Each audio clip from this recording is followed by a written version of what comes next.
Good morning everyone. నేను సుధాకర్ పరుచూరి.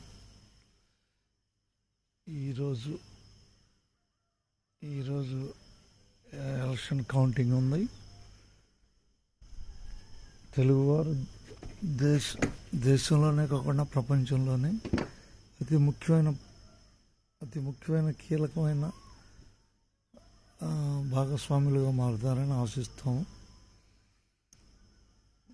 దేశవ్యాప్త రాజకీయాల్లో తెలుగువారికి మంచి ప్రాముఖ్యత భవిష్యత్తులో లభిస్తుందని ఆశిద్దాం. ఈరోజు ఎలక్షన్లో లెక్కింపు బిగినవుతుంది. అందరికి ధన్యవాదాలతో.